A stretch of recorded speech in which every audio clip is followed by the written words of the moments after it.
Durante mais de 60 anos, o Brasil teve uma monarquia para chamar de sua. Mas por que ela chegou ao fim? Quais foram os motivos? Bom, basicamente foram três os fatores que contribuíram para a chamada Proclamação da República. A questão religiosa. Em 1864, o Papa Pio IX determinou que os católicos envolvidos com a maçonaria fossem excomungados da Igreja. A decisão não agradou o imperador Pedro II. Seu pai, Pedro I, foi maçom e compôs o hino da maçonaria brasileira. O monarca então emitiu um decreto em que não reconhecia a aplicabilidade da ordem papal no território brasileiro. Entretanto, os bispos de Olinda e de Belém preferiram acatar a orientação do Papa, promovendo a expulsão dos párocos ligados à maçonaria. Contrariado, o imperador condenou os dois à prisão e prestação de trabalhos forçados. Naturalmente, a Igreja passou a manifestar descontentamento com o regime imperial.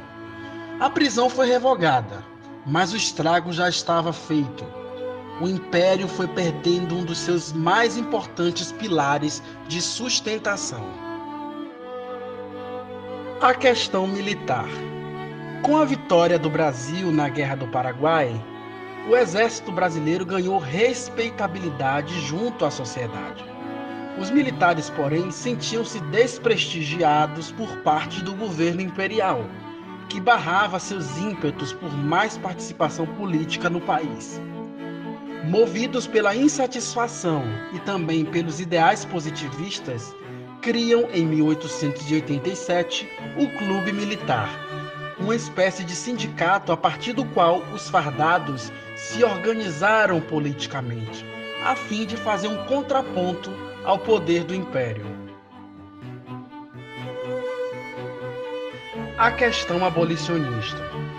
Com a abolição da escravatura em 1888, muitos fazendeiros, donos de grandes contingentes de mão de obra escravizada, ficaram descontentes e passaram a fazer oposição à monarquia e acenar para a ideia de república. Ruía ali o último pilar que mantinha o império de pé.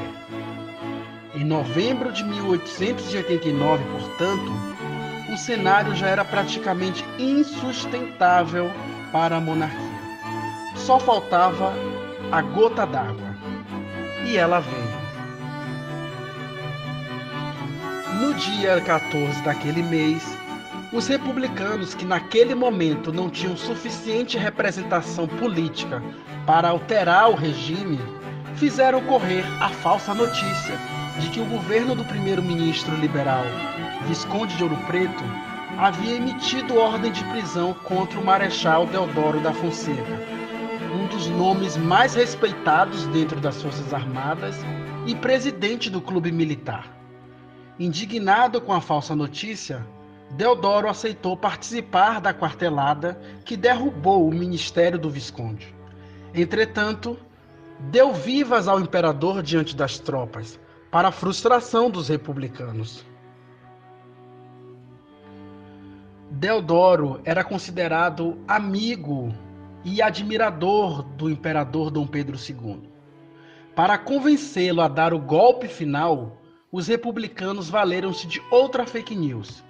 Enviaram um mensageiro ao velho marechal, informando que o novo primeiro-ministro seria um político com quem Deodoro não se dava bem, por terem disputado o amor da mesma mulher na juventude. Foi o suficiente para que o militar mandasse dizer ao povo que a república estava feita. Embora o próprio povo não tivesse tido participação efetiva no movimento. Poucas horas depois, a família imperial seria notificada a sair do país. Fez-se também uma bandeira republicana provisória.